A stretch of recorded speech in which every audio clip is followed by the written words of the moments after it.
We had some goals for the seminar, right? Now, before we go through these, I want to share with you this last little bit. Now, I know that it's 6:30, so if you need to go ahead and go. But just because, let me tell you about this new thing that we found, and I'll show you how to do this, because this is we're thinking this is a really powerful thing. We've been working, for a long time with people with addictions, and we've had a lot of great success, but sometimes some people seem to be really tough. And have you ever noticed how sometimes people will give up one addiction and then they'll take up another one, right? They move from one to the other, right? So a year ago we were here, September. We were here for September 11th. We were doing a seminar in New Jersey, actually, just across the river there. And Natalie and Christy and I were talking about this for several days. It was like an ongoing topic of discussion. Well, how does this work? Because I've always felt like there was a piece of the puzzle missing, right?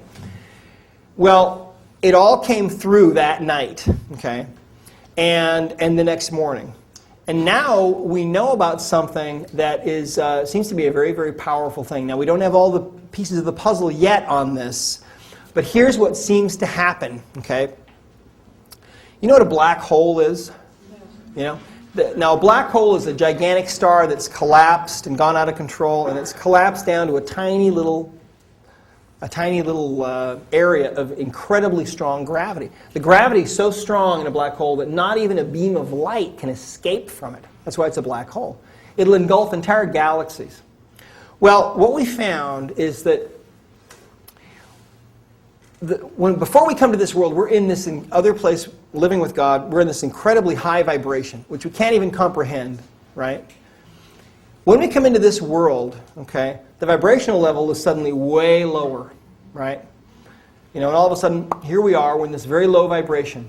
What we have found is that that's hard enough, but then bad things start happening to us, and we start developing a heart wall.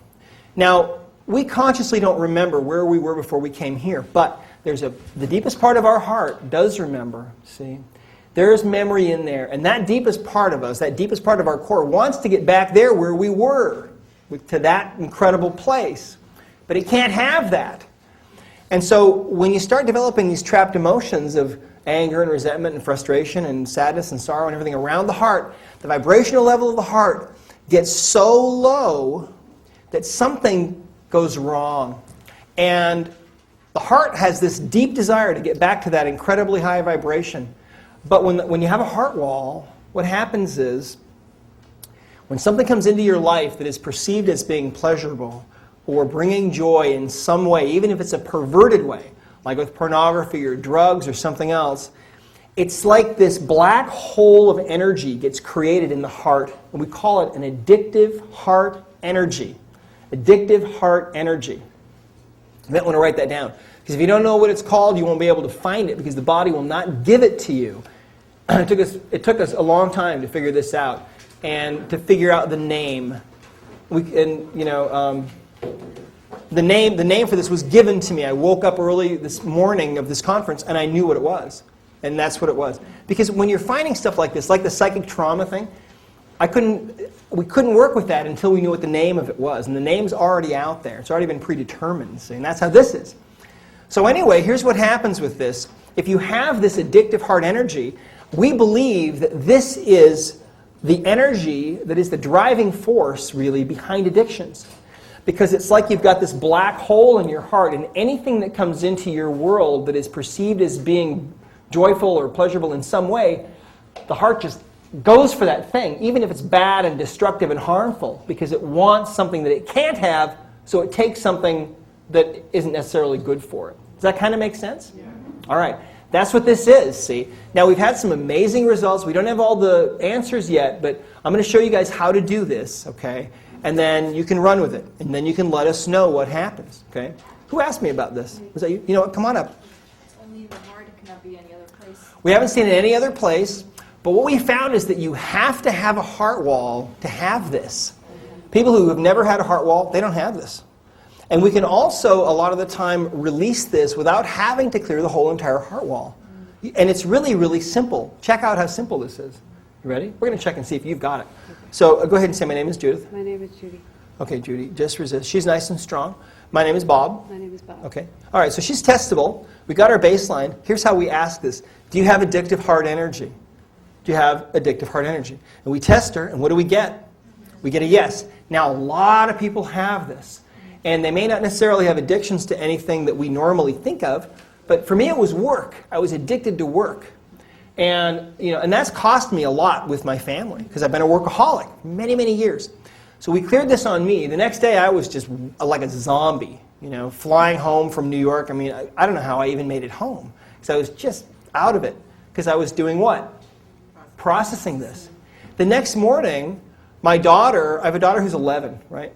She comes into my office, and because I work out of my house, and this is our routine. She's the first one up, so am I. She comes in, and she usually talks with me a little bit, and then she goes and does her thing. She was doing homeschool at the time.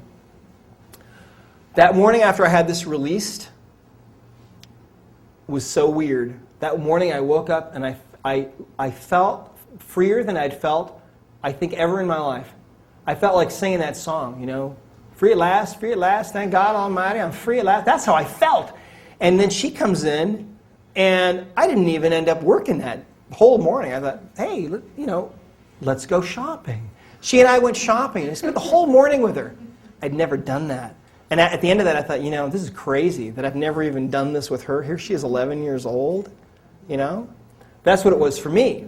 Now, you've got one. What do you think well, never mind, because you never know. But people can be addicted to knitting, or they can be addicted to really to anything, right? Okay, yeah. So, Can you have several addictions? oh, yeah. You can have several simultaneously, right? Because you've got this black hole that's feeding all of them. Right. And if you give one up, boom, you got to have another one, right? Yeah. So here we go. All right. So we ask, do you have an addictive heart energy? Yes. Can we release this addictive heart energy now? And what's your body say? Yes, we can, absolutely. How do you release it? What do you think? You've been here all day. What do you think? No, it's not an emotion. No, it's just an energy. Yeah, face that way. 3 rolls. I can make it more difficult if you'd like. So when I didn't know anything about it, you didn't have to ask me. No, you just ask if you can release it. That's all you need to do. We'll give If you you. have more than one, you can continually ask. We haven't seen more than one, but it's possible. We think that it's possible that this might be inheritable. Okay, that it might be you might pass it down. So just resist. So did we release that addictive heart energy from you? Yes, we did. So watch now. Do you have addictive heart energy now? No. That's as easy as it is. Now, do you want to take like 2 minutes and check each other?